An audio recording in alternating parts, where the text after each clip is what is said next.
Hey guys, Georgia Boy here, and today, sorry about that, I have an unboxing from Ozark Spirit, and then I want to stir the pot a little bit about a new cartridge.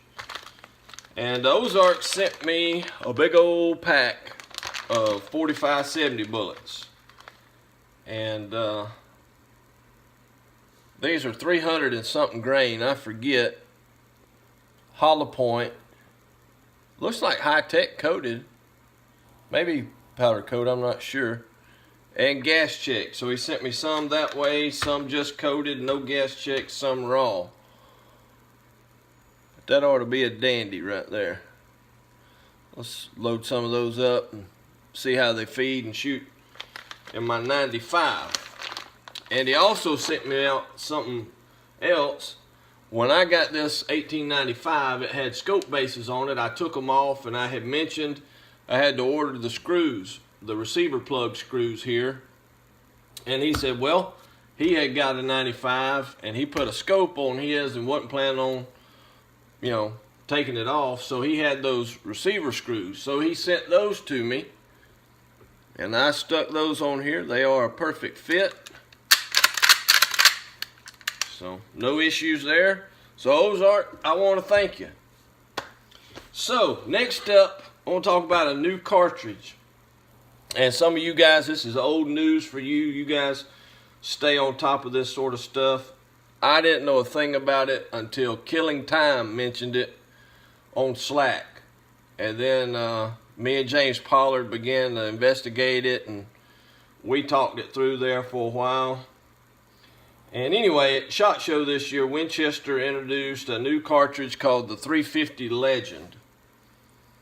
And it is a 223 case, blowed out, straight wall that accepts a 357 bullet. And they come out with this because of some of the states out west have traditionally been, you've been limited to muzzleloader and shotgun only for deer hunting. And a few years ago, some laws changed, and they allowed straight wall cartridges.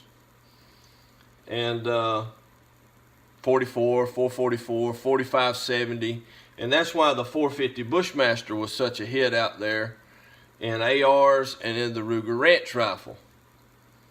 Well, Winchester came out with this for that niche, and it basically has the same ballistics as a standard 30-30. The case length is 1.71, 357 bullet.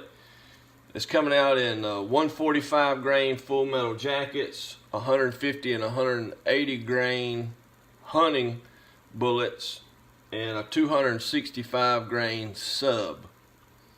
Now they're 150 grain hunting load has a muzzle velocity of 2,325 feet per second with 900 foot-pounds of energy at 200 yards, which is a little better than a standard 30-30. Now the Hornady stuff, 30-30, is 1,300 foot-pounds of energy at 200 yards, but that's some hot stuff.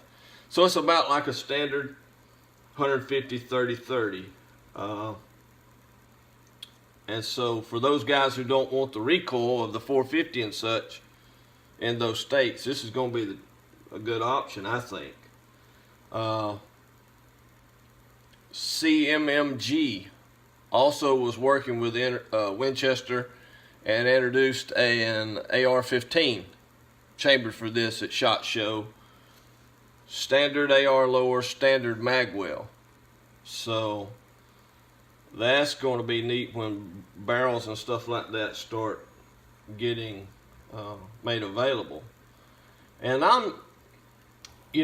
there's all kinds of new cartridges coming out all the time. Back in the 90s, it was the big magnums. In the 2000s, it was all the short magnums that are now nowhere to be found. And so I don't buy in the hype, and I don't get on board with every cartridge. Most new cartridges I've seen are no more than a turd in a punch bowl. I could do without them. But this one kind of makes sense.